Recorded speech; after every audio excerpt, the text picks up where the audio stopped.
بسم الله الرحمن الرحیم. السلام علیکم ګرانو شاګردانو.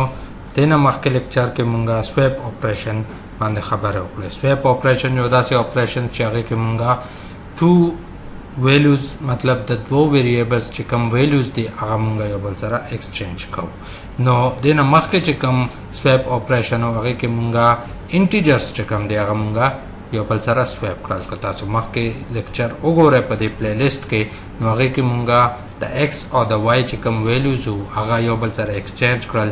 د ایکس ویلیو وای ته واچوله، د وای ویلیو ایکس ته واچوله د انټیجرز په فارم کې.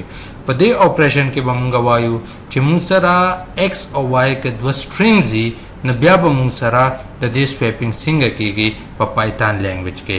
لکه فور ایگزامپل ما سره ایکس د علي او وای د احمد، نو څنګه به ما سره ایکس احمد جوړیږي او وای به علي جوړیږي. راځئ چې دا پروګرام پریکټیکلی وګورو او امپلیمنټ یې کړو. څنګه چې موږ ته پته ده تر ټولو لومړی به موږ خپل سبلایم ټیکسټ چې کوم زموږ ټیکسټ ایډیټر دی هغه کولاو. دا ما سره زما ټیکسټ ایډیټر اوپن شو، ما یو نیو فایل کریټ کړ او دلته ما دا سیو کړ. ما سره باقاعده یو فولډر جوړ دی کوم کې چې ما سره د پایتان ریلیټډ څومره کوډ دي هغه سټور دي. دلته ما سټور کړ swa.py. swa.py کې ما سره زما دا پروګرام سټور شو، ما سیو کړ. اوس راځئ چې خپل پروګرام ولیکو. x is equal to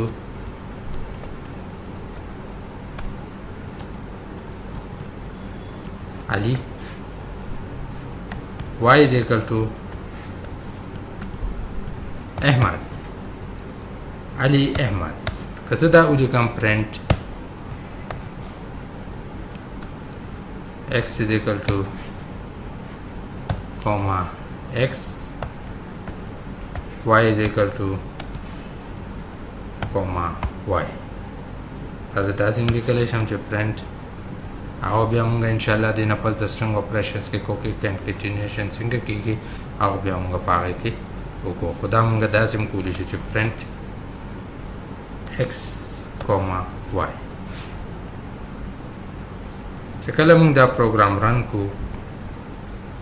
زه به خپل پایتان کوډ ته راشم. دلته به زه ولیکم چې پایتان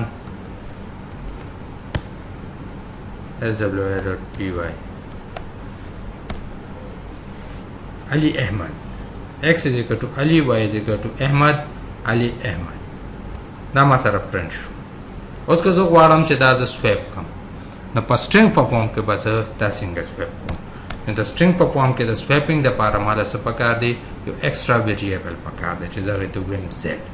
زیډ ته به زه اساین کړم ایکس. مطلب علي چې کوم ما سره نوم دی د ایکس ویلیو ده هغه ما فی الحال په زیډ کې کېښوده، او ایکس ته به زه ورکړم وای، او د وای ویلیو چې کوم دی هغه به زه اوچته کړم ایکس ته به اساین کړم، او وای ته به زه اساین کړم زیډ. اوس چې کله زه همدا ویلیوز پرنټ کړم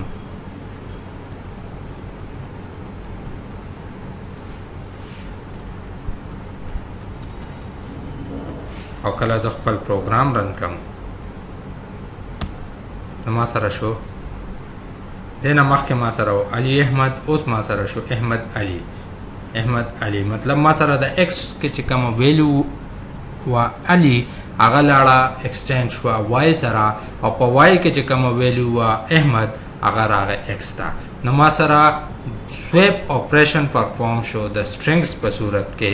د دوه ویریبلز چې کوم ویلیوز دي هغه ما سره ایکسچینج شو، د ایکس ویلیو وای ته لاړه او د وای ویلیو چې کومه ده هغه ایکس ته لاړه او مونږ دلته پرنټ کړه. انشاءالله په دې را روانه لیکچر کې به مونږ نور داسې اپریشنز پرفارم کوو چې تاسو یوز ټو شئ د پایتان لینګویج سره.